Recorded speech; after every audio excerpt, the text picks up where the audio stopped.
रुद्रप्रयाग गांव की सर्द रात थी। कुहासे ने सब कुछ अपनी चादर में लपेट लिया था।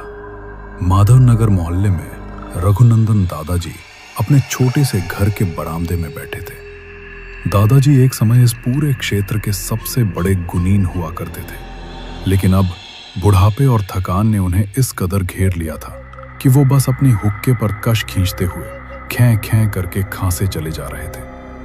माधव दादाजी का इकलौता सहारा था और आंगन में वो सूखी लकड़ियों में आग लगाने की कोशिश कर रहा था।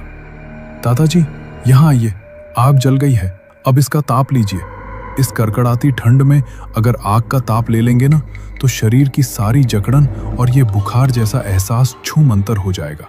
आइए ना दादा। अरे रहने दे रे माधव, तेरी इस आग में क्या रखा है? मैं तो अपनी ठंड भगाने की दवा पी रहा हूं, दिखता नहीं है तुझे? दादा, उस तंबाकू को पीने से तो लाखों गुना बेहतर है कि आप ये आग का ताप लें। कौन समझाएगा आपको, बताइए? ये हुक्का अब आपको कमजोर कर रहा है, ताकत नहीं दे रहा। प्लीज मान जाइए। तभी उनकी बातचीत में गांव का एक युवा किसान श्याम शामिल होता है। वाह, क्या बात हो रही है दादाजी और नाती के बीच। लगता है आज तो आपने महफिल जमा ली है ना? अरे श्याम, तू आ गया, तेरा ही इंतजार हो रहा था। हाँ, बस दादाजी को समझा रहा था कि ये नशे की लत छोड़ दे। आ जाओ रे श्याम, आज तू भी बैठ।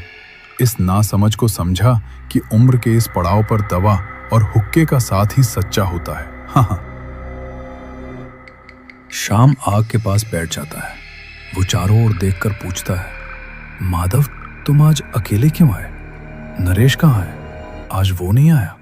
मैं तो उसके घर के पास से ही आ रहा था, कई बार आवाज भी दी, पर उस बेटा ने कोई जवाब ही नहीं दिया, तो मैं अकेला ही चला आया। हाँ श्याम, मुझे भी लग रहा था कि वो आज नहीं आएगा, पर क्यों नहीं आया ये नहीं पता। तूने सही किया जो तू अकेला आ गया। पर तुझे इतना यकीन कैसे है कि वो आज नहीं आएगा? इतनी निश्चितता से कैसे कह रहा है?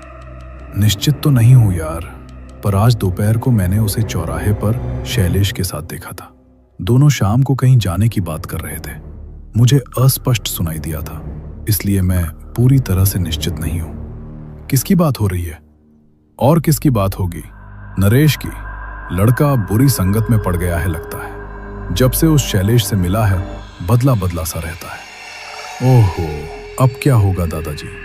वो शैलेश तो गांव का सबसे बड़ा आवारा है। चोरी चकारी, फिजूल खर्ची, उसके साथ रहकर तो नरेश बर्बाद हो जाएगा, निश्चित ही।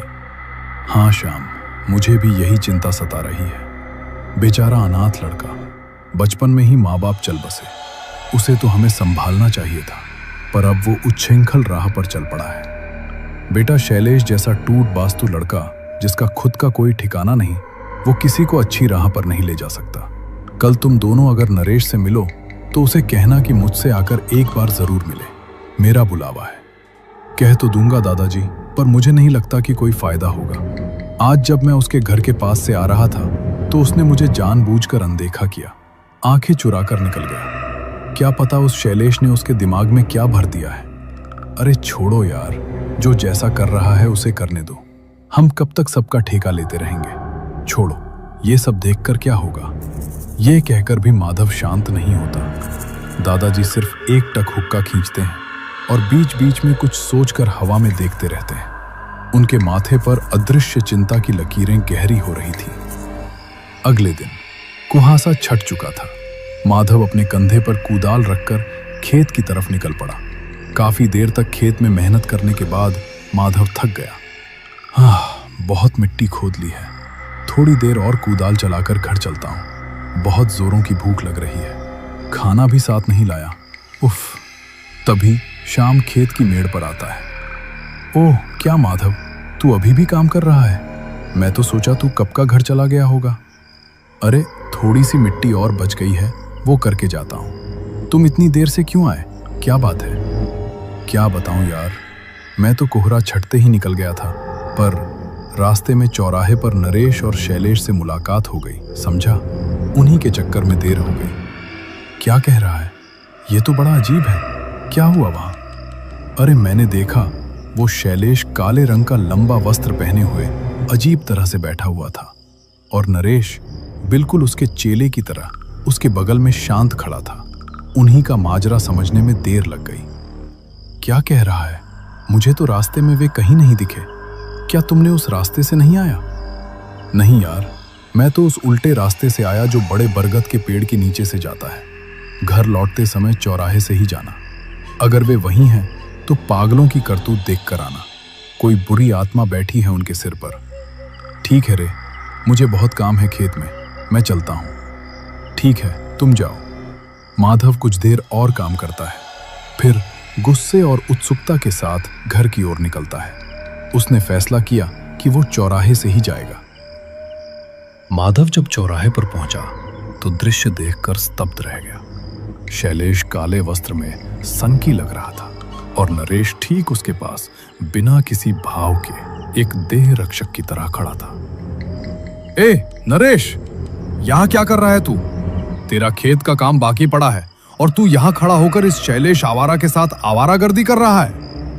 माधव की बात सुनते ही शैलेश की आंखें क्रोध से जल उठी, पर वो चुप रहा। नरेश भी अडिग खड़ा रहा। क्या हुआ रे? चुप क्यों हो गया? क्या गूंगा हो गया? मैंने जो कहा सुना नहीं तूने? तेरी दिक्कत क्या है बता तो सही। उसका खेत, उसका काम, जब मन करेगा तब करेगा। तू कहने वाला कौन होता है? तुझे किसने इतना चौधरीपन करने को कहा? देख शैलेश, तेरे साथ मैं कोई बात नहीं करना चाहता। मैं अपने दोस्त नरेश से बात कर रहा हूं। अगर तूने बीच में नाक घुसाई तो मैं तेरी नाक फाड़ दूंगा साले, चोर चोरटा बेघर। मैं अच्छी तरह समझ रहा हूं कि तू नरेश को बहला फुसलाकर किसी गलत काम की तरफ ले जाने की साजिश कर रहा है, और ये मैं हरगिज नहीं होने दूंगा। खबरदार, चुप कर। बहुत देर से बकवास कर रहा है। घर जा, ज्यादा दिमाग गर्म मत कर। ये कौन है? ये तो मेरा दोस्त नरेश नहीं है। ऐसा व्यवहार तो उसने कभी किसी के साथ नहीं किया। आखिर क्या हुआ है इसे? क्या रे, अभी भी खड़ा है? निकल जा यहां से। क्यों भीड़ बढ़ा रहा है? यहां लोगों की समस्याओं का समाधान खोजने के लिए गुरु शैलेश बैठा है। तू बेकार में यहां भीड़ बढ़ाने से पहले निकल। पागलपन की भी एक सीमा होती है। जा, दादाजी तेरा हालचाल पूछ रहे थे। अगर हो सके तो जाकर मिल लेना, नहीं तो भाड़ में जा। मैं तेरा मुंह भी देखने नहीं आऊंगा। हाँ? वहां से तेजी से चला गया। उसी रात श्याम खेत का सारा काम खत्म करके माधव के घर की ओर चला आ रहा था। रास्ता घने अंधेरे और कुहासा से भरा था, इसलिए वो अपने पास रखे टॉर्च की मदद से आगे बढ़ रहा था। वो डर कम करने के लिए गुनगुनाता चला जा रहा था। सड़क के किनारे की झाड़ियों से असामान्य कुछ आवाज सुनाई दी। श्याम वहीं ठिठक गया। वो पीछे मुड़ा और टॉर्च की रोशनी झाड़ियों की ओर डाली। अंधेरे में झाड़ियों के ऊपर से एक लाल दहकती हुई आंख बाहर निकली हुई थी और वो सीधे श्याम की ओर घूर रही थी। कौन है? वहां कौन है? जैसे ही श्याम ने टॉर्च की तेज रोशनी डाली, वो लाल आंख तुरंत अंधेरे में विलुप्त हो गई। दृश्य देखकर श्याम का रोंगटे खड़े हो गए। कौन है वहां? और तभी अचानक झाड़ियों के बीच से मुंह पर कपड़ा बांधा एक आकृति लाठी लेकर श्याम पर झपट पड़ी। उसी रात माधव के घर पर काफी देर हो चुकी थी।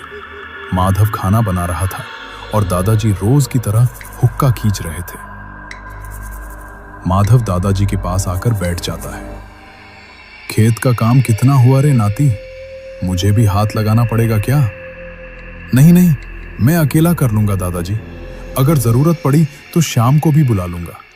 आपका शरीर ठीक नहीं रहता, आपको कुछ नहीं करना है। हाँ श्याम, वो अब तक क्यों नहीं आया? क्या हुआ होगा उसे? देख, नरेश का तो आज भी कोई पता नहीं है। क्या हो रहा है गांव में पता नहीं। हाँ दादाजी, आज मेरी मुलाकात हुई थी उससे। मैंने उसे सब कुछ बताया था, पर उसने मेरी बात अनसुनी कर दी। उसे छोड़ो तो, उसकी बात सुनते ही मेरा दिमाग खराब हो जाता है। माधव अपनी बात पूरी करने ही वाला था कि अचानक वो चुप हो गया। उसकी आंखें एकटक घर के आंगन में लगे खजूर के पेड़ की ओर टिकी रहीं। पेड़ के ठीक पीछे से एक लाल जलती हुई आंख बाहर झांक रही थी। ये मानवीय आंख नहीं थी, कौन? वहां कौन है?